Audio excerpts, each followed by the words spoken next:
আজকে দেখো শুভ দুপুর, আজকে রান্না করেছি বাবার জন্য খাড়া চচ্চড়ি। রোজই করতে হয় এই খাড়া চচ্চড়ি, ভালো লাগেনি। আর হচ্ছে সয়াবিন আলু ঝিঙে দিয়ে পোস্ত, আর কলা মাখা। কলাটা সিদ্ধ করে রেখেছি, প্রচণ্ড বেলা হয়ে গেছে, মেয়ে স্কুলে গেছে, খেয়ে যায়নি, পরীক্ষা চলছে এখন, তো এসে খাবে বলে গেছে। আর দেখো ভাত, আর ওই বেগুন ভাতে দেওয়া আছে বাবার জন্য, বাবার তো শরীরটা ভালো নেই বলতেছে। তো আর মাছের ঝোল, কাতলা মাছ এনেছিল, তো মাছের পেঁপে দিয়ে আলু দিয়ে পাতলা করে ঝোল রান্না করেছি। আর আমাদের জন্য মাছের তেল দিয়ে চচ্চড়ি করেছি।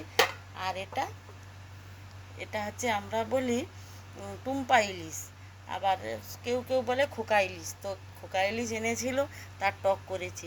তো শুভ দুপুর বন্ধুরা, সবাই ভালো থেকো, সুস্থ থেকো, টাটা। এতগুলো রান্না করতে অনেকক্ষণ থেকে বসেছি, এখন চান করতে যাব। টাটা বন্ধুরা, সবাই ভালো থেকো, সুস্থ থেকো। কে কে খেতে চাও অবশ্যই জানাও। আর আমরা বলি টুম্পা ইলিশ, তোমরা কি বলো তো অবশ্যই কমেন্টে জানাবে।